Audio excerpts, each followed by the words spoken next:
Bonjour à tous, je suis très heureux de vous retrouver pour cette nouvelle saison du Bulletin des régions, une émission produite grâce à la collaboration de 20 télévisions communautaires autonomes associées à Cogeco. Alors, qu'est-ce que ça évoque pour vous, le 5-10-15? C'est un espace absolument magnifique. C'était des belles professions dans ce temps-là? J'ai fait 40 ans, madame. Non. Je vois l'homme comme un arbre parce que l'homme prend racine comme l'arbre. Avez-vous l'impression qu'il y a une relève pour ça? Est-ce qu'il y a des gens qui vont pour pas que ça se perde? C'est cette année que ça vaut vraiment la peine de venir au marché public. Ça représente une belle tradition, en fait, qui est un peu un porte-bonheur pour les pêcheurs.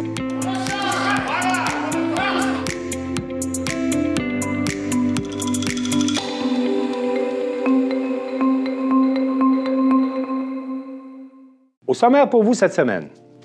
À Berthierville, le 9 août dernier, les plus abondantes provoquées par les restes de l'ouragan Débby ont provoqué de lourds dégâts. À Val-Brillant, on inaugure de nouvelles installations pour le traitement des eaux usées. À Cap-Santé, l'intégration des nouveaux arrivants passe par la pêche à la ligne. À l'île-aux-Coudres, les recherches se poursuivent sur l'épave du Minerva. À Sainte-Luce, une cérémonie en hommage à l'haltérophile et médaillée olympique Maude Charron. Et à Montmagny se tenait la 35e édition du Festival mondial de l'accordéon. Et pour commencer cette nouvelle saison du Bulletin des régions, je m'entretiens avec le réalisateur Christian Mathieu Sauvé sur la série de documentaires à la découverte de nos TV locales.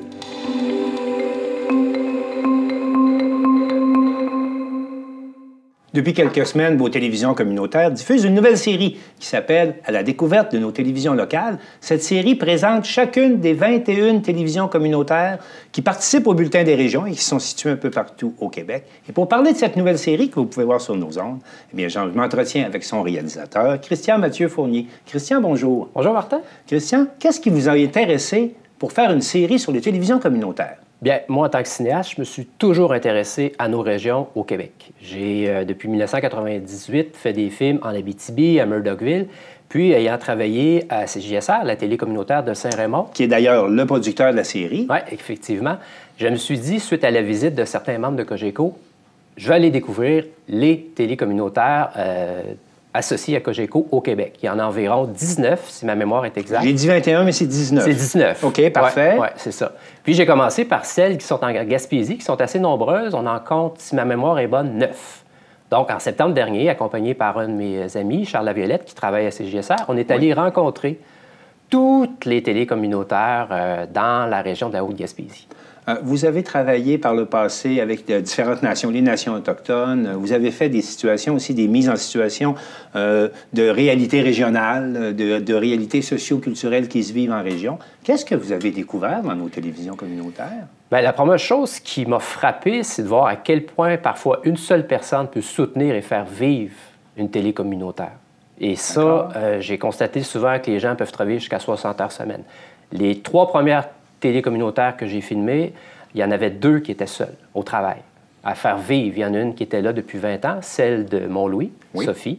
Qui malheureusement est disparue maintenant. En tout cas, disparue des ondes de Cogeco, faute d'abonnés Cogeco dans le secteur. Oui, la concurrence est très forte là-bas avec TELUS. C'est ça la vie. Puis, ce que j'ai remarqué aussi, c'est que sans les télés communautaires actuellement, les nouvelles régionales seraient peut-être inexistantes. Et c'est ça qui m'a frappé énormément, qui m'a... Parce que les télévisions communautaires ne viennent pas en supplément, par exemple, au journal local ou au poste de radio local, à des endroits qu'il ne reste que de la télévision communautaire? 4/5 des télévisions que j'ai filmées n'ont plus de journaux en région.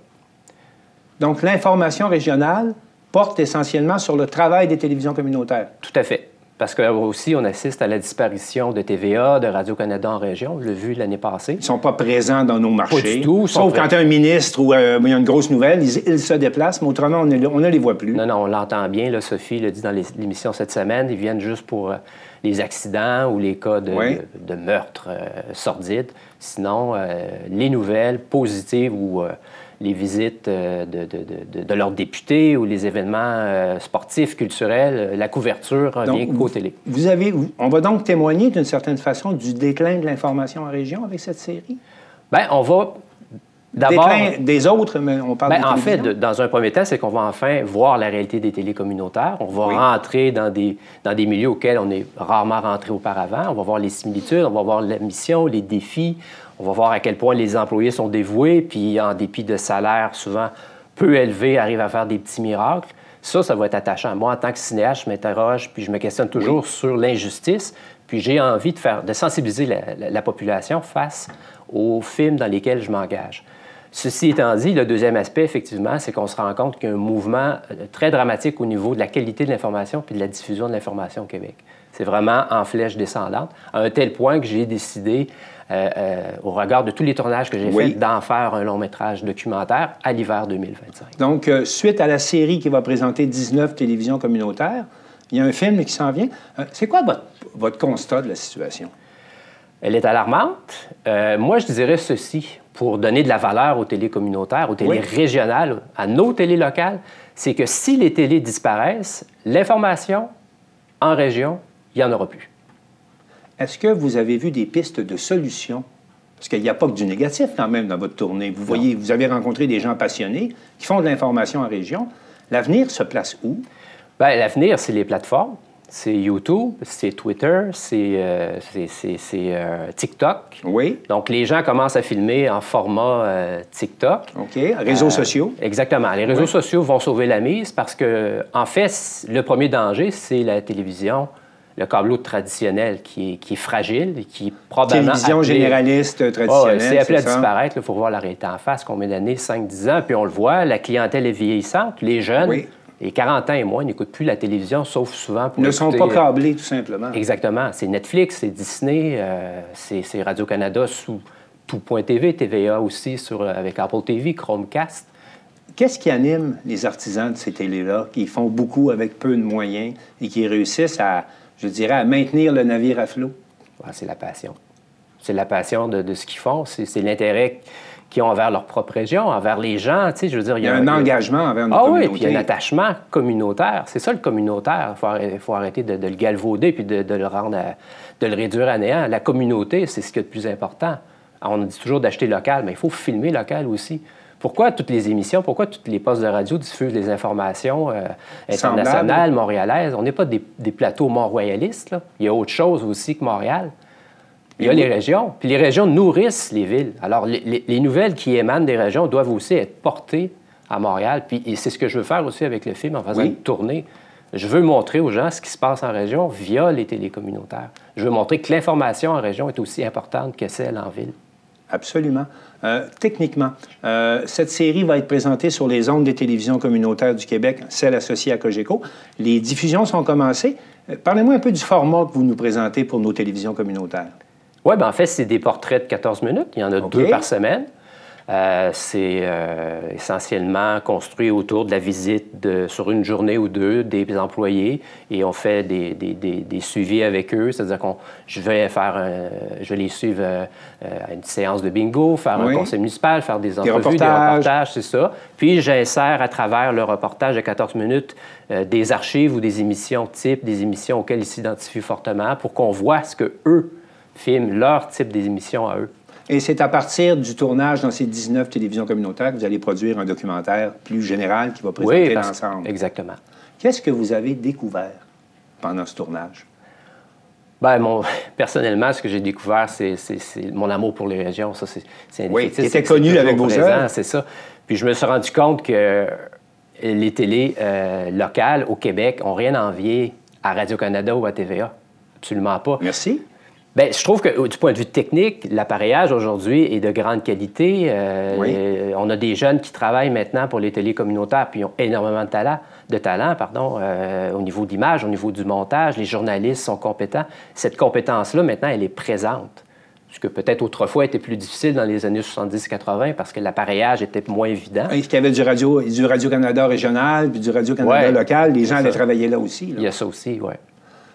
Écoutez, bien hâte, puis j'invite tout le monde, bien sûr, à écouter cette série, à la découverte de nos télés locales. Le film est prévu pour quand? Hiver 2025. Bien, Christian Mathieu Fournier, merci beaucoup d'être passé nous voir ce matin. C'était un plaisir, Martin. Et au plaisir de vous écouter. Merci.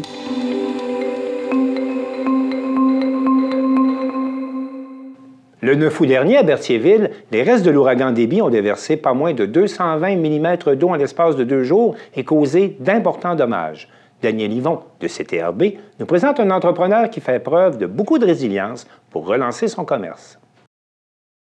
Bonjour, Jimmy, comment ça va? Bien, ça va bien, ça va bien. bien. Je te vois souriant quand même. Toujours, malgré tout. Merci de nous accorder une entrevue. C'est d'accord, aujourd'hui, on va parler un petit peu de la prémisse de qu'est-ce qui s'est passé, parce que ça va faire un mois, là, faut quand même le dire.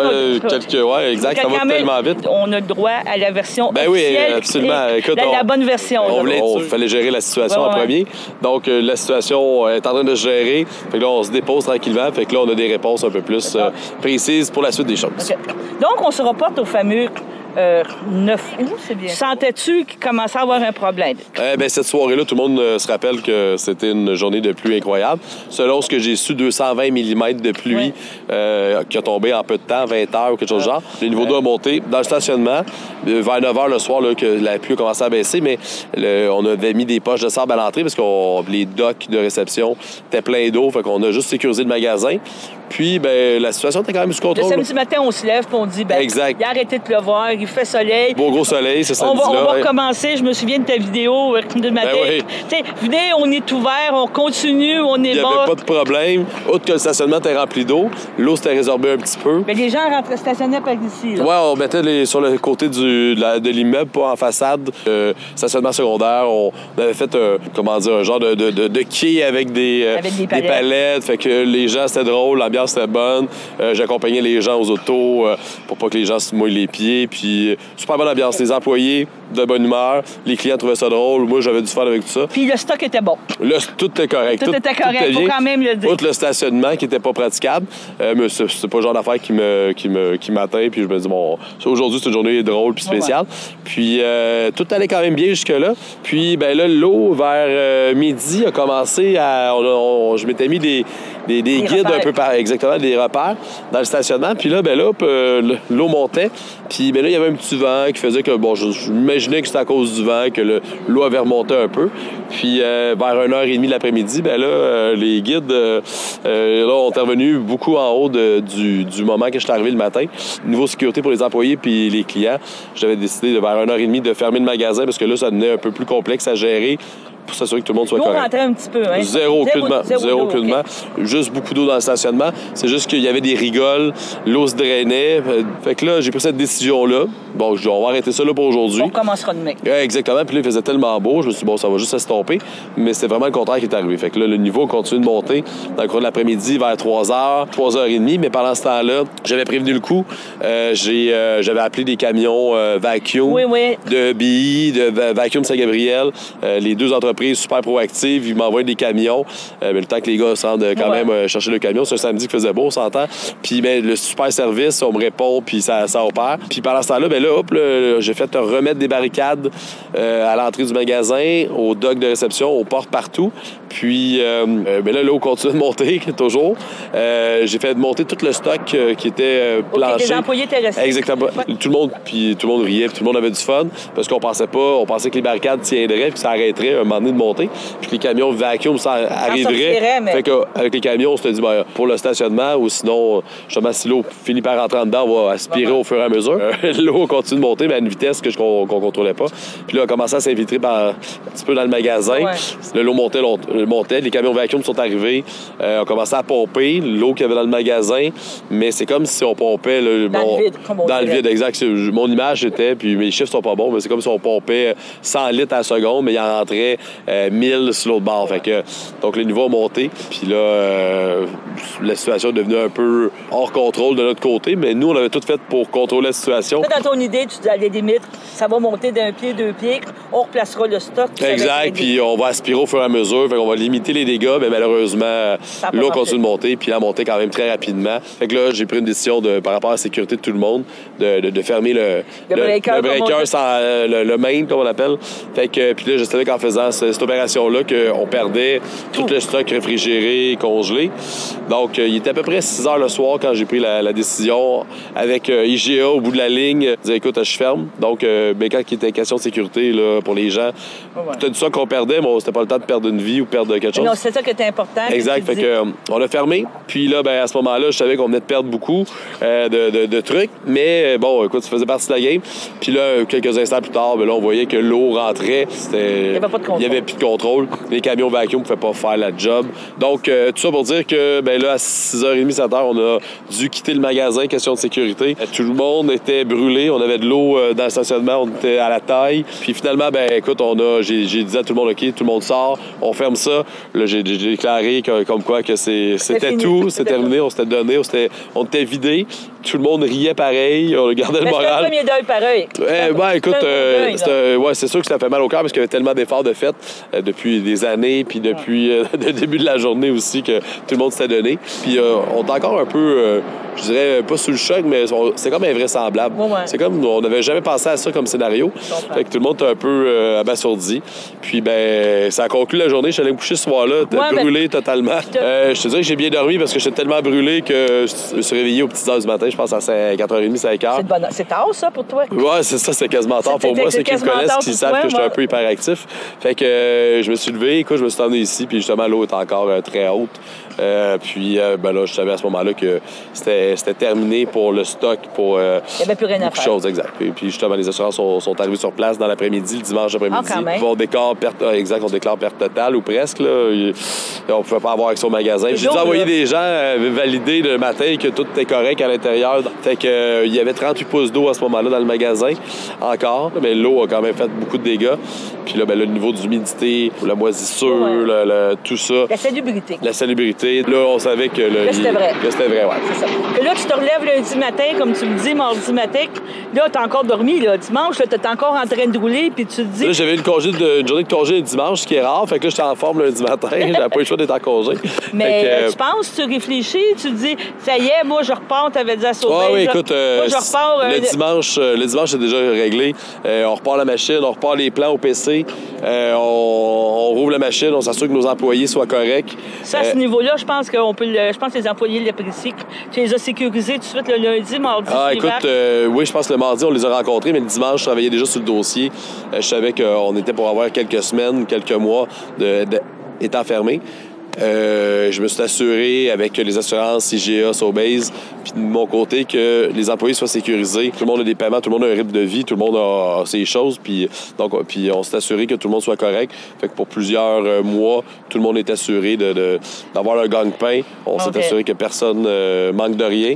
Puis ça, c'était ma priorité numéro 1. Après ça, priorité numéro 2, c'était le magasin, le repartir, leur mettre à niveau, leur mettre fonctionnel. Ouais. Fait qu'on est retombé. J'ai régularisé le problème, pas le problème, mais le dossier des employés. Ensuite, les plans, le lundi, mardi matin, on partait les plans. Tu vides que oui, exactement. Là, je perdais le contrôle un peu là-dessus. C'est les assureurs puis les compagnies de construction. Okay. Mais ça, c'est complètement vide. Là, on peut pas rentrer. Non, c'est exactement. Mais aussi, étant un chantier de construction aussi, là, ça prend les bottes. Mais là, présentement, à l'intérieur, c'est complètement vide. C'est complètement vide. Donc, les équipements ont été sortis. On a rempli le stationnement, pas d'eau ce coup-là, d'équipements.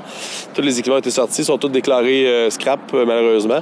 C'est récupéré, bien sûr, pour le métaux et tout ça. Là, mais donc, il n'y avait rien à faire pour les reconditionner. Tout ça, c'était trop longtemps dans l'eau, la moisissure. Donc, on revient sur une coquille vide.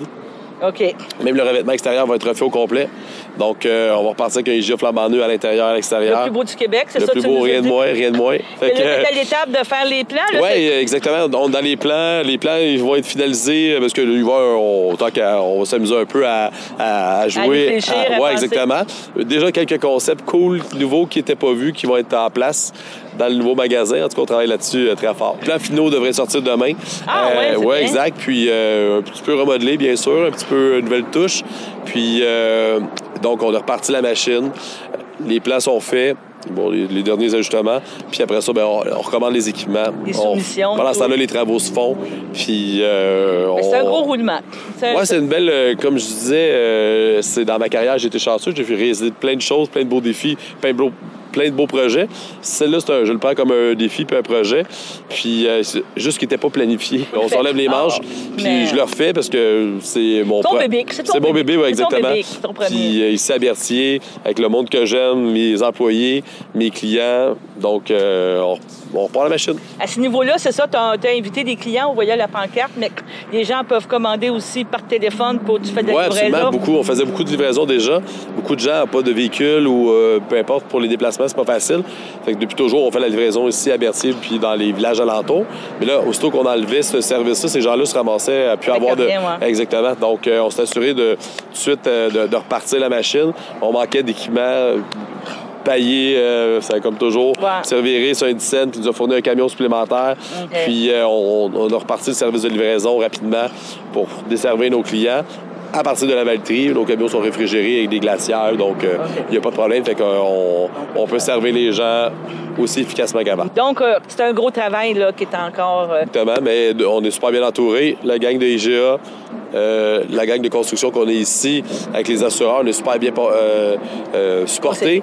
Puis j'ai une super gang d'employés qui sont incroyables, qui sont toujours là, fidèles au poste depuis le jour 1 que j'ai acheté ici à Berthier, qui ont hâte de recommencer, qui sont là, qui ont déjà manifesté leur désir de continuer l'aventure avec nous puis de venir nous aider à remonter le magasin aussitôt que ça va être prêt. Donc, là, présentement, on leur demande de se reposer. Parce que après ça, ils vont travailler. Après ça, exact. Mais là, on leur a fourni en passant, avec notre ami du gym ici, Pro Équilibre à Berthier, Steve, donc, on remercie. On leur a organisé un package pour qu'ils puissent aller s'entraîner. Donc, ils sont invités à y aller. Les jeunes ont recommencé l'école, on leur a mentionné les études. Il n'y a pas de casse-tête. Ils ont présentement leur revenu qui rentre, donc de se concentrer sur les études. Ils ont l'entraînement s'ils veulent. Puis, c'est le temps de se reposer aussi, faire des formations. Donc, on veut s'assurer que nos employés restent bien éveillés parce que oui, on va avoir besoin d'eux quand ça va repartir. Bon, je te remercie, Jamie. C'est une belle preuve de résidence, puis on va te suivre. Merci à vous de pouvoir mettre les points sur les bases sur les T pour pouvoir expliquer aux gens un peu la situation. Mais ça fait plaisir, toujours un plaisir. D'accord, mais je te remercie.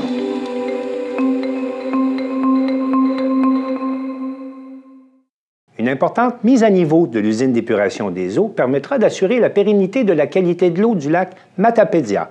Un reportage de Marc Baudouin de la TVC Matapédia. Les travaux du projet de mise aux normes des installations d'interception et de traitement des eaux usées de Val-Brillant sont maintenant complétés. Et la municipalité a procédé à son inauguration. Alors, je vous y amène. Bonjour à tous. La municipalité de Val-Brillant est heureuse d'être en mesure de respecter les exigences de rejet de l'environnement. Nous savons que ce projet a nécessité beaucoup de travail pour notre équipe et nous sommes fiers de leur implication. Le projet de mise aux normes, interception et traitement des eaux usées de notre municipalité est sur la table à dessin depuis plus de 20 ans.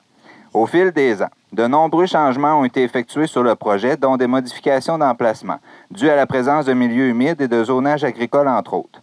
Nos prédécesseurs à la direction et au conseil municipal de la municipalité ont travaillé d'arrache-pied au fil des ans afin de rendre ce projet à terme, tout en respectant les demandes des ministères et organismes. En 2013, la municipalité a reçu du ministère des Affaires municipales une confirmation d'aide financière du programme d'infrastructure Québec Municipalité, PIQM, d'un montant de 3 410 928 $. Ceci couvrait 85 des dépenses estimées du projet à ce moment, qui était estimé à 4 012 857 $. Dans les mois qui ont suivi cette annonce, la municipalité a dû recommencer une grande partie du travail, effectué dû à la découverte par des biologistes d'un milieu humide à l'emplacement prévu des bassins de traitement. De nouvelles études environnementales, de nouvelles demandes à la CPTAQ et un nouveau certificat d'autorisation du ministère de l'Environnement ont été nécessaires afin de relocaliser le projet à l'endroit actuel.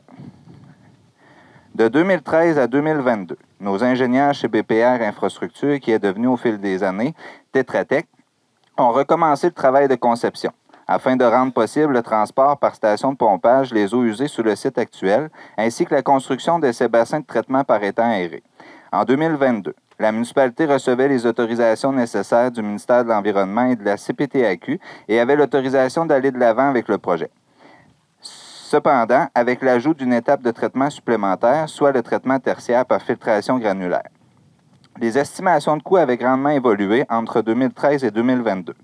Il fallait donc refaire une nouvelle demande au ministère des Affaires municipales pour augmenter l'aide financière déjà annoncée en 2013. Comme le programme PIQM n'existait plus, une demande de bonification via le programme Primo a été faite. La municipalité a obtenu une confirmation d'aide financière supplémentaire de 4 678 484 $, qui représente 85 % des coûts supplémentaires qui totalisent 8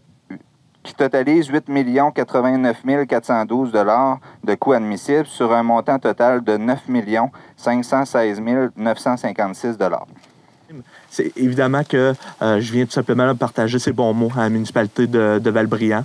Je me souviens, entre autres, d'un épisode avec Hydro-Québec, entre autres, pour le branchement, où il y a eu quand même certains délais par moment. Il y avait des besoins là aussi à effectuer quelques pressions. Alors, pour nous, de notre côté, ça a été beaucoup un accompagnement du côté de la municipalité pour s'assurer que les livrables puissent être respectés le plus possible. Et donc, M. Bérubé, à ce moment-là, félicite non seulement la municipalité pour leur investissement, mais aussi pour leur vision d'avenir en termes de développement. C'est pour ça que je tenais aujourd'hui à souligner ces deux mots-là, résilience et persévérance, qui est un beau synonyme de nos communautés dans la Matapédia. Donc, je vais féliciter sincèrement tous les maîtres d'œuvre, tous les gens qui ont travaillé autour de ce projet-là, parce que, évidemment, l'eau potable, c'est important, on sait, le traitement des eaux, les contraintes qu'il y a autour de ça. Fait que c'est la base de tout être humain, l'eau. Donc, c'est pas un petit projet, c'est un beau, gros projet. Bien, félicitations. Pour faire l'inauguration officielle, j'invite à tous à prendre part à la photo.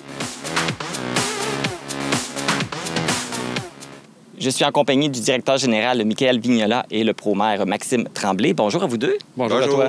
Donc, aujourd'hui, c'est un grand jour parce qu'on inaugure les installations de l'épuration des eaux, de l'usine d'épuration des eaux. C'est un projet que ça fait quand même plusieurs années là, qui est dans les cartons. Donc, c'est intéressant. C'est une très grande journée aujourd'hui. Oui, c'est une très grande journée aujourd'hui. Depuis que ça fait au-delà de 32 ans que tantôt... Comme tantôt on a dit, qu'on attend ce grand jour pour tout ce qui est la population de Val-Bréand et pour mettre aux normes tous nos rejets au lac. Donc, on parle d'une mise aux normes. Donc, dans le fond, c'est des travaux qui étaient essentiels. Absolument. Dans le fond, nous, notre ancien système de traitement était plus suffisamment performant pour traiter notre eau usée.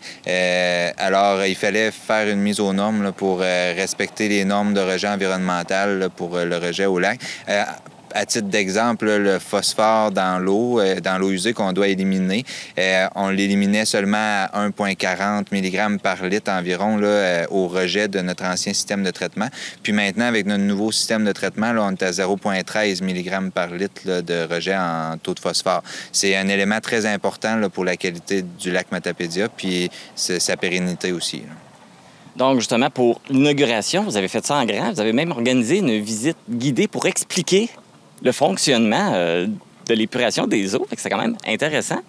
Bien, dans le fond, on trouve que c'est important que les gens sachent comment ça fonctionne, puis aussi c'est quoi les étapes du traitement, etc. Là, c'est intéressant de voir l'installation, mais de savoir aussi comment ça fonctionne, comment que les bactéries, comment que l'eau usée se traite finalement, là, l'injection des produits chimiques, etc. On trouvait ça important de prendre le temps d'expliquer aux gens. Un projet comme celui-là, ça ne se réalise pas tout seul. Vous avez beaucoup de partenaires, puis il y a du financement aussi à travers tout ça.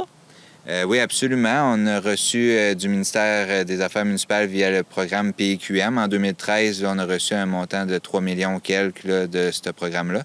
Puis, depuis 2013, que le projet a beaucoup changé et évolué, là, à des contraintes de milieu humide et autres. Puis en 2022, la nouvelle estimation de coût là, était en haut de 9 millions. Alors, on a retourné faire une nouvelle demande au ministère des Affaires municipales via le programme Primo. Alors, on a reçu là, un montant total là, de un petit peu plus que 8 millions là, de subventions du ministère des Affaires municipales via les programmes PQM et Primo. Puis, la balance, là, ça va être un financement là, pour la municipalité sur une période de 20 ans. Et vos partenariats dans ce projet-là? Qui sont-ils? Bien, dans le fond, on n'a pas vraiment de partenaire financier autre que le ministère des Affaires municipales via les programmes d'aide, sauf que c'est certain qu'il y a un projet de cette ampleur-là dans une petite municipalité comme nous autres. C'est un projet qui demande beaucoup de chimie avec de chimie avec les entrepreneurs, etc., les fournisseurs, pour qu'on puisse mettre à terme là, un projet de cette envergure-là. Puis aussi, il y a le démantèlement des anciens systèmes qui s'en viennent, etc. Il faut qu'on gère tout ça. C'est beaucoup de temps, beaucoup d'énergie à mettre là, dans ces projets d'eau usée. Là. Et puis le fonctionnement de tout ça, ça va prendre combien d'employés qui vont s'occuper de tout ça? Dans le fond, le traitement de l'eau usée à Valbriand, dans le passé, c'était quelques heures par mois. Maintenant, c'est plusieurs heures par semaine. Okay. On parle de 15-18 heures par semaine, juste pour la surveillance, puis l'ajustement, puis les tests d'eau, etc., par rapport à l'eau usée. Avec le nouveau système et les nouvelles exigences qu'on a, c'est facilement le triple de ce que c'était avant là, comme temps d'employés. Donc, c'est quand même une grosse affaire, tout ça, là. Absolument. Bien, merci à vous deux, puis bravo là, pour la réalisation de ce projet là, de longue haleine. Bien, merci beaucoup à vous. Merci beaucoup. Bonne journée. Le centre de traitement des eaux usées de la municipalité de Valbriand est situé au 40 rue du Cimetière. Le chemin est accessible par la route 132.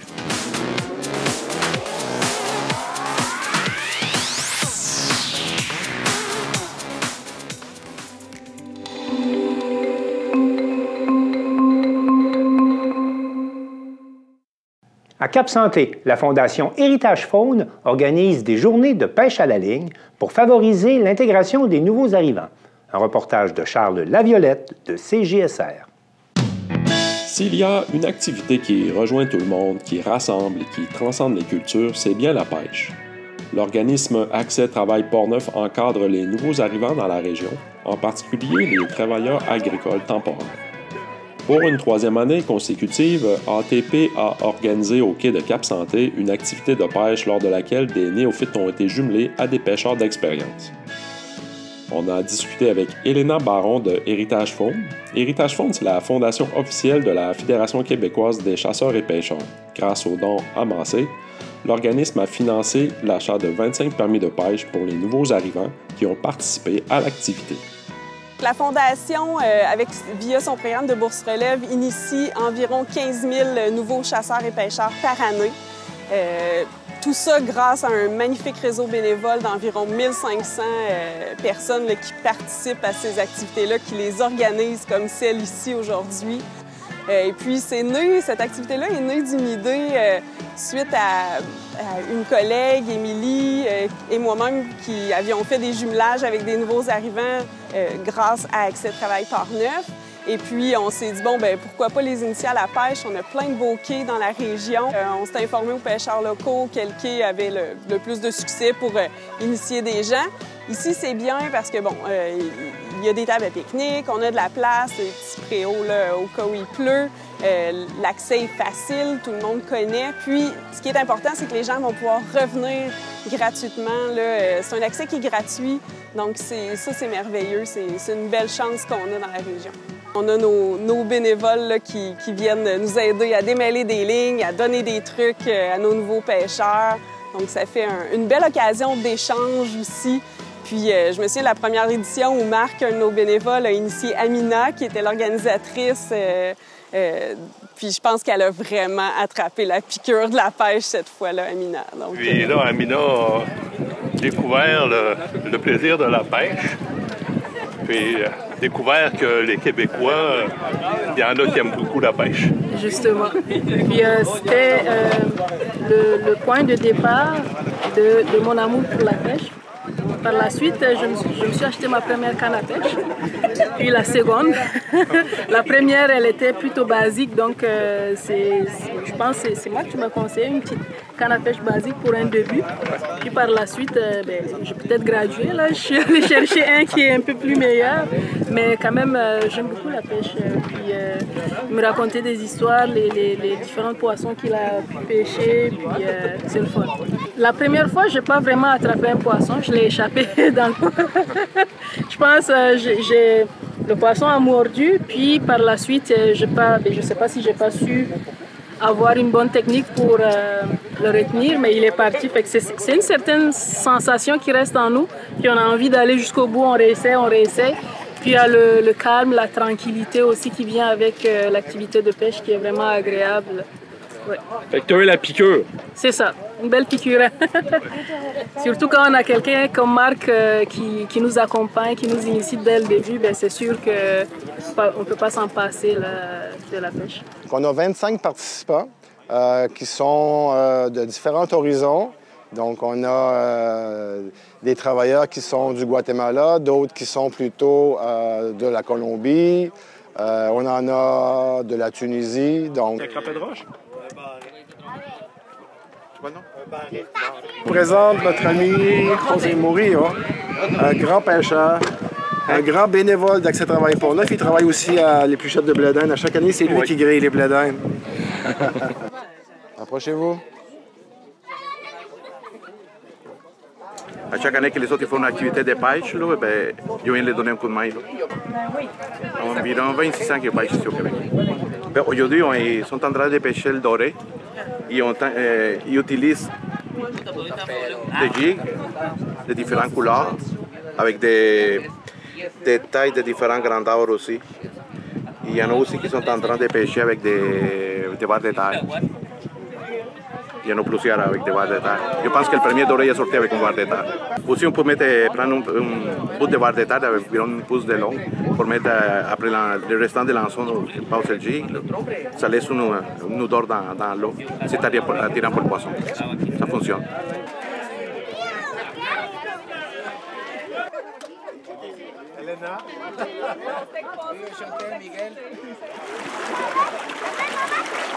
Ça fait longtemps que vous pêchez ici, vous? Il n'y avait pas de pierre autour du quai quand j'ai commencé à venir. Pour le doré, tout ce qui bouge ou qui dégage une bonne odeur, alors sur le ver de terre ou sur des jiggers colorés qui bougent beaucoup lorsqu'on les ramène. Là. Mais la difficulté du milieu, c'est qu'il faut ramener rapidement, pas laisser caler pour ne pas perdre nos appâts parce qu'il y a beaucoup de roches dans le fond. Il faut faire preuve d'imagination lorsqu'on pêche. Si le poisson ne collabore pas, il faut lui offrir la tentation. C'est là l'activité. On peut même essayer des rapalas ou des choses semblables. Tout est permis. Ouais. C'est comment monter la ligne pour moi. Donc pour monter la ligne, attacher les hameçons comme il faut, ça c'est plus difficile pour moi. Il y a des techniques, évidemment Marc m'a montré des techniques, mais ça reste aussi quelque chose qu'il faut pratiquer avant d'avoir les doigts pour ça. Un fil de pêche, on ne fait pas un nœud n'importe comment. On ne peut pas faire un nœud comme dans une ficelle de coton, parce que le nœud va glisser. Alors ça prend un nœud bien spécifique. Le palomar, c'est le plus fréquent que j'utilise, parce qu'il est très vite fait et il est solide. Alors ça roule bien pour ça. Donc, on peut pêcher On échange beaucoup sur qu'est-ce qui se mange, c'est quoi les espèces d'intérêts aussi. Ça permet beaucoup d'échanges, puis de parler d'un sujet qui est une passion aussi pour nos bénévoles, pour nous. Puis, c'est un type d'intégration aussi. Dans la région, on a beaucoup de nouveaux arrivants, donc ça leur fait une activité accessible, gratuite ou presque. Accès Travail Port-Neuf, via la subvention d'Héritage Home, va pouvoir donner quelques cannes à pêche. On a acheté les permis de pêche, donc ils vont pouvoir retourner à la pêche durant la saison. La pêche, que ce soit au Québec ou que ce soit à l'étranger, c'est international. C'est pas comme le sirop d'érable qui est québécois. La pêche, c'est vraiment quelque chose d'international. Donc, dans ce genre d'activité-là, tout le monde se retrouve comme si tout le monde se connaissait. C'est assez magique là, comme ambiance.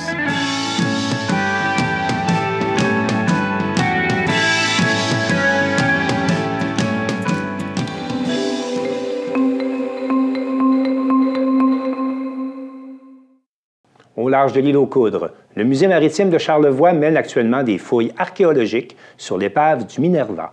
Mathieu Larivière, de TVCO, nous indique que ces fouilles serviront, entre autres, à produire un documentaire. Le Musée maritime de Charlevoix débute un nouveau projet d'exploration sous-marine qui s'ancre au cœur du fleuve Saint-Laurent.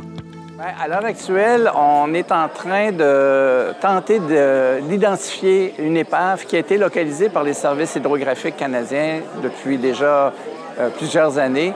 La technologie aidant, on est en mesure maintenant de pouvoir sonder le fleuve, le lit du fleuve avec beaucoup plus de précision pour détecter la présence de dangers à la navigation. Ce faisant, on trouve parfois des anomalies qui se transforment en épaves. Et dans ce cas-ci, on savait qu'il y avait au moins 2 épaves dans la région de l'île aux Coudes. En fait, il y en a au moins 3, peut-être plus, peut-être davantage. Mais le projet était de tenter d'identifier une de ces épaves-là qui se trouve au sud de l'île aux Coudes.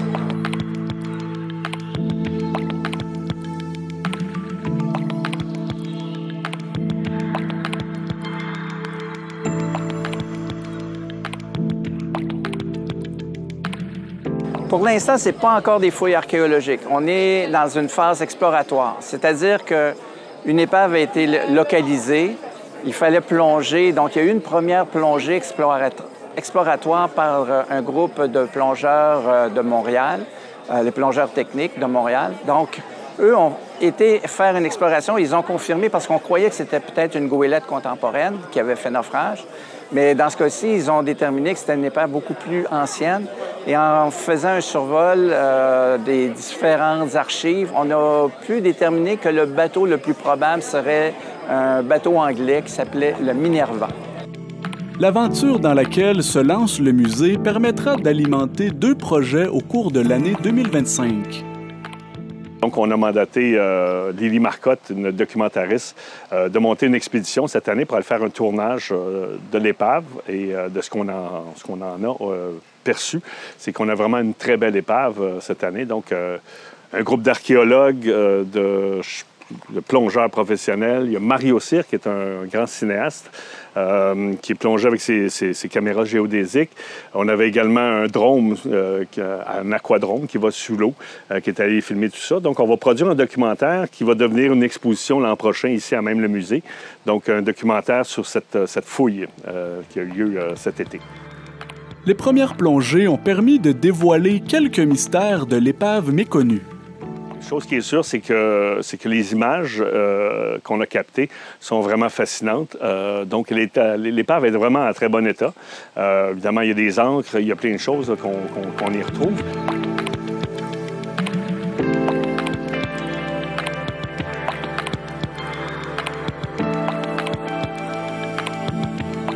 Et à ce moment-là, ils ont pu découvrir certaines traces de la cargaison que le bateau transportait, entre autres des pipes en plâtre qui étaient typiques de l'époque, et d'autres éléments beaucoup moins évidents à cause des coquillages qui les recouvrent. Donc, on présume avoir au moins une encre, peut-être même 2, qui ont été localisées, ce qui pourrait éventuellement nous donner de meilleures informations. Les conditions du milieu dans lequel gît l'épave présumée du Minerva expliqueraient en partie les raisons pour lesquelles le site n'aurait pas été exploré auparavant. C'est une épave qui n'avait pas été fouillée. Elle est assez profonde quand même et il y a beaucoup de courant dans ce coin-là. Donc, ça prend vraiment des professionnels pour aller plonger là. Ce n'est pas les amateurs qui peuvent se rendre là. Alors, on a installé une ligne de vie. On est descendu avec nos bateaux. On a eu 5 jours de tournage à même l'épave. C'est 25 minutes sous l'eau. On remonte, puis on revient le lendemain. On a eu des conditions climatiques vraiment idéales pour cette plongée-là. Mais la raison, probablement, c'est parce qu'elle est quand même difficilement atteignable.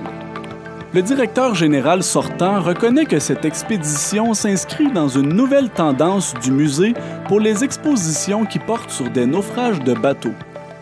Il y a des drames là-dedans, il y a des gens de la région, et tout ça. C'est une histoire qui fascine les gens, donc les naufrages. Puis c'est effectivement pendant la création de l'exposition naufrage qu'on a eu vent de cette épave, qui était très bien préservée sous l'eau, parce qu'elle était on calcule environ 130 pieds de profondeur, donc 45 mètres. Et donc, cette épave qui est bien préservée parce qu'il n'y a pas beaucoup de sel à cette profondeur-là. Donc, l'épave, c'est très bien conservé. Donc, on a poussé l'idée de faire un documentaire sur cette fouille et dans l'obtention de peut-être en 2026 de présenter une nouvelle exposition ici au Musée maritime, sous toute réserve, avec un dôme géodésique. On va réinstaller un dôme géodésique sur le site et de là présenter un film, un conte pour tous, un scénario de film avec Mario Cyr en vedette dans le document. Et donc, c'est une première étape, ce documentaire. L'expédition sous-marine a également pour but la sensibilisation au patrimoine historique du Québec. C'est normal d'avoir cette curiosité, cet intérêt, parce que c'est des bateaux qui étaient sur une liaison souvent triangulaire. Donc, l'Angleterre, le Canada, et on allait en Guyane chercher du sucre. de la mélasse, et on remontait vers l'Angleterre. Donc, c'était comme un triangle de navigation, et c'est ce qui a fait en sorte que beaucoup d'immigrants écossais, dans ce cas-ci, ont peuplé la région de Montréal, ainsi que l'Ontario. Et c'est un peu normal qu'on ait cette curiosité de se dire, bon, ben ça, c'est un bateau qui joue quand même un rôle essentiel.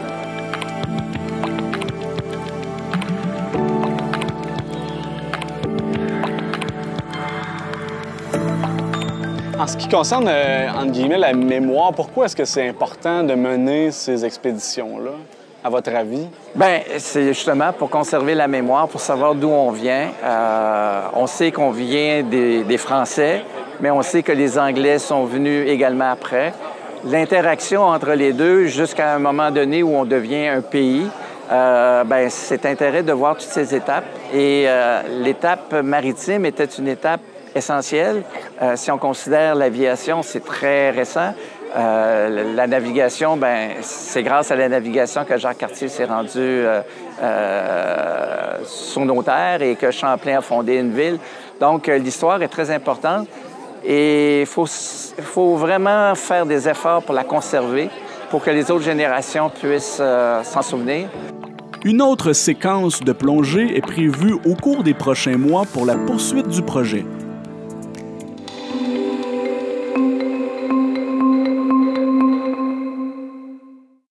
La municipalité de Sainte-Luce a rendu hommage le 7 septembre dernier à une illustre citoyenne, soit l'haltérophile et championne olympique Maude Charron. Marc Després de TV Métis était sur place.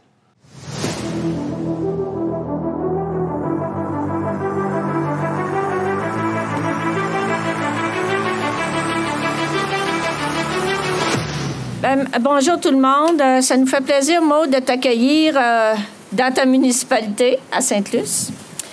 Aujourd'hui, le conseil municipal de Sainte-Luce ainsi que toute la population tiennent à te féliciter chaleureusement, Maude, pour tes performances remarquables aux Jeux olympiques.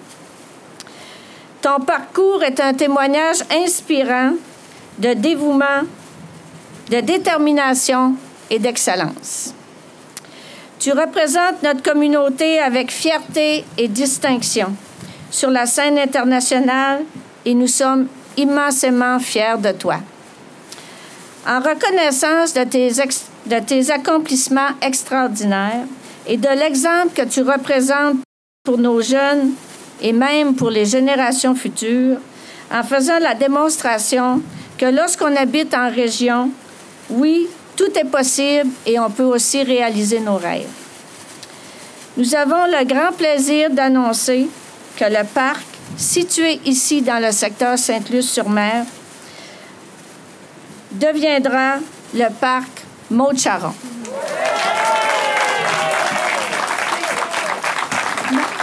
Le parc, quand je parle du parc, c'est le parc qui est près du bureau municipal, qui va être aménagé.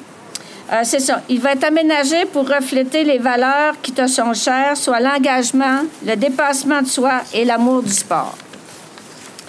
Ce parc, en plus d'y contenir le terrain de jeu pour enfants, un terrain de soccer, une patinoire avec anneaux de glace, un skatepark, des modules de jeu pour enfants et des balançoires, il comprendra aussi un aire d'entraînement extérieur inspiré de ta discipline, qui permettra à tous d'essayer de nouveaux défis. Un parcours santé avec différents équipements de musculation et d'agilité sera également disponible afin d'encourager les jeunes, les familles et les aînés à bouger et adopter un mode de vie sain et actif. Des panneaux d'information et des fresques retraceront ton parcours sportif, tes réussites et les valeurs qui t'ont guidé. Ce parc sera un espace de rassemblement et de célébration pour notre communauté où les gens pourront se réunir, s'inspirer et se motiver en suivant ton exemple. Nous espérons qu'il deviendra un lieu où les jeunes se sentiront encouragés à poursuivre leurs rêves, tout comme tu l'as fait. Merci, Maude, de porter avec tant de passion et d'énergie les couleurs de Sainte-Luce, du Québec et du Canada. Tu incarnes des valeurs de persévérance, de courage et d'esprit sportif que nous chérissons tous. ce parc servira de rappel constant de ce que l'on peut accomplir avec du travail, de la passion et de la détermination. Encore une fois, toutes nos félicitations, Maude. Nous avons hâte de célébrer l'ouverture de ce parc avec toi et de te voir continuer à briller autant sur les podiums que dans ta vie. Félicitations, Maude.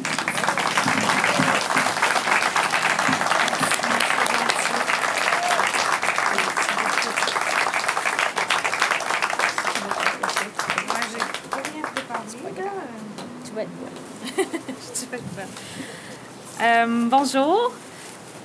Ben merci, Mme Barriot. Merci, Sainte-Luce, de me faire ce petit honneur aujourd'hui.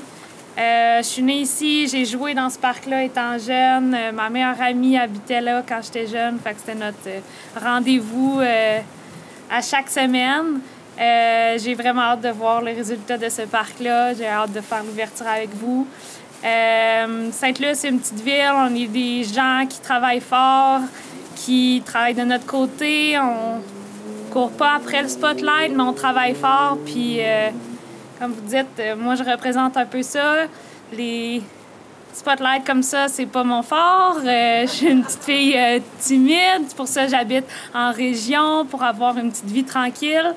Mais bien sûr, ça me fait toujours un plaisir de représenter la ville, le Québec, le Canada sur la scène internationale. Je sens que cette année, on a été bien représentés en général. J'ai eu des beaux jeux. Avant qu'on me le demande, je ne sais pas si je vais au prochain. C'est dans 4 ans. On ne sait pas qu'est-ce qu'on fait dans 4 ans. Pour le moment, tout ce que je veux, c'est me replacer, me reposer, vivre dans ma petite ville relax, marcher mes chiens, développer d'autres passe-temps, redécouvrir la personne que je suis à côté du sport parce que c'est pas ça que je suis. Voilà. C'est de dire ça 4 fois, ouais. Fait que voilà, merci d'être là aujourd'hui. Puis merci de me recevoir.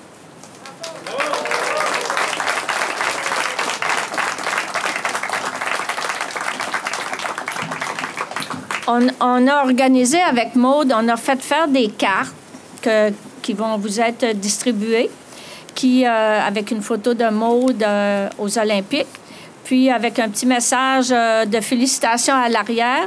Puis Maude est invitée à chacun de vous, là, vous pourrez vous présenter. Maude va faire dédicacer chacune des cartes. Fait que j'inviterais peut-être Sheldon, le directeur général, c'est toi qui as les cartes actuellement. Fait que peut-être vous présenter en ligne, puis on va vous donner les cartes, puis Maude, tu peux t'asseoir, puis faire les signatures.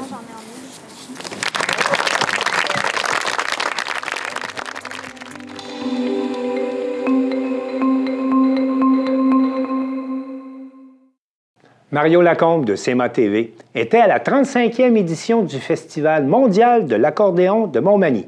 On écoute son reportage. C'est ce week-end que se tenait à Montmagny la 35e édition du Festival mondial de l'accordéon. Catherine Couillard, directrice générale du Carrefour mondial de l'accordéon, nous fait la nomenclature des artistes qui y étaient présents cette année.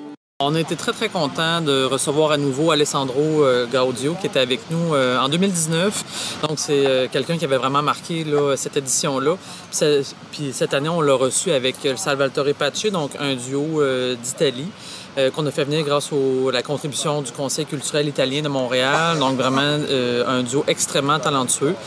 On reçoit également Annie Pold avec Andy Murray. Donc, c'est un duo Belgique-Royaume-Uni qui sont venus vraiment il y a plus d'une dizaine d'années. Donc, on les reçoit encore à nouveau en musique du monde. On a la chance d'avoir avec nous aussi, on a eu Costa Bozinov de la Colombie-Britannique, Tipsy 3, donc 3 filles des Maritimes qui sont Nouveau-Brunswick, Nouvelle-Écosse, Québec, qui font de la musique traditionnelle. Donc, c'est un trio là, qui est toujours fort apprécié. En musique classique, on a reçu pour la première fois Georgina Bognard, donc de la Serbie, ainsi que Raimondas Zviakevičius, donc de la Lituanie, qui sont avec nous là, pour représenter de la musique classique. C'est des gens qui font beaucoup de concours en Europe, là, qui sont très, très en vue, donc on a été très contents. De son côté, Sylvain Vézina d'Accordéon Mélodie nous parle des retombées du Festival mondial de l'accordéon dans la région. Donc, en tant que facteur d'accordéon, c'est très bien, on se fait connaître. Puis du monde pour toute la planète viennent ici, là, puis ça prend ça. Puis c'est très bon pour Montmagny. Hein? En terminant, Catherine Couillard nous fait part de ses souhaits pour l'édition 2025 du Festival mondial de l'accordéon. Pour 2025, ce qu'on aimerait faire, malgré les aléas de la température, on aimerait de plus en plus offrir des spectacles extérieurs, surtout en soirée. Bon, ça apporte une dynamique différente, une dynamique de festival pour un public aussi renouvelé, quelque chose qui brasse un peu plus. Donc, c'est vers là qu'on s'en va là, pour les prochaines années. Mario Lacombe au Festival mondial de l'accordéon de Montmagny pour CEMA TV.